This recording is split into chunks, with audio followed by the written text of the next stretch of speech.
We worked with a company called Pentair Water Pool and Spa and created a hybrid pool heating system.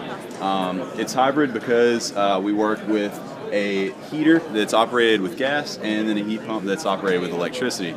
Now, there's multiple trade-offs between the two, which are already here on our board. So, for instance, the heater is going to heat the water much faster, but it also costs a lot more. Whereas the heat pump's the complete opposite of that.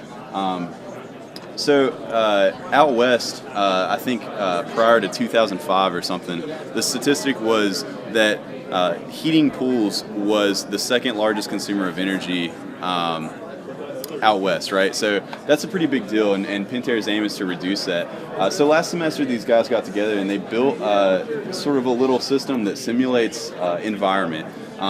And so we've got a little block diagram here that shows this. T1 on this dial right here is going to be the temperature of the water coming straight out of the pool that hasn't been heated yet. T3 is going to be your final temperature that's coming out of the whole system back into the water. And then you have dials that change air and humidity also.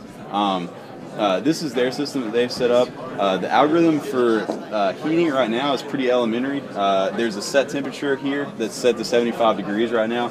And if I change this T1 here to fall below this set temperature, as you can see, these systems switch on. The heater's clicked on real quick there. The heat pump actually takes just a second to turn on. It'll turn on in a minute. But that's pretty much their algorithm. It's pretty elementary. So this semester we decided to build on that, and what we did is we broke it down into 1 degree increments, and for every degree change in the system, we calculated the time it took to heat the water from the previous degree to that degree and the cost for each part of the system. So there was a calculation for the heater, calculation for the heat pump, and a calculation for both together. So we've got a little example here that we've set up that shows our algorithm. So we're assuming that your set temperature, your initial temperature of the pool is 75 degrees, and that would be, like I said, that's pulling from a thermistor, and so that value is going to be set. You're not going to be able to set that yourself. So the user would come up to their system, and first thing it's going to ask for is a set temperature. We're going to go ahead and set that to 85 degrees. So that means the user wants to pull from 75 degrees, wants to pull the water up to 85 degrees. Set it at that. Now it asks for the set time, and that's in hours. I'm going to go ahead and set that up to 11. So we're going to run this from 75 to 85 degrees in 11 hours, and then I run our efficiency algorithm. So now this little menu here, what it does is it scrolls.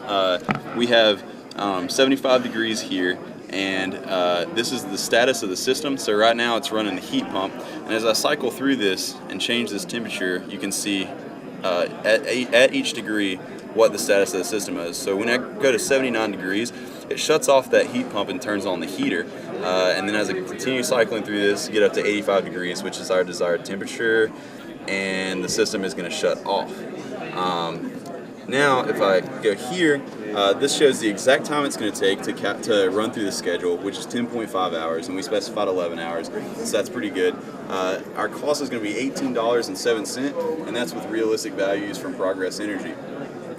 So this is a realistic value for one single cycle of heating your pool. Now, what you'll see is that if I were to go back in and redo this example with, say, 5 hours instead of 11 hours, that price is going to jump up to about $40. So this information would be, idealistically, this information would be shown to the user before they run the whole system, so they can choose to actually wait that extra 6 hours and save $20 and also reduce the amount of energy they're using greatly. So that's kind of how the whole process works, and that's what we got.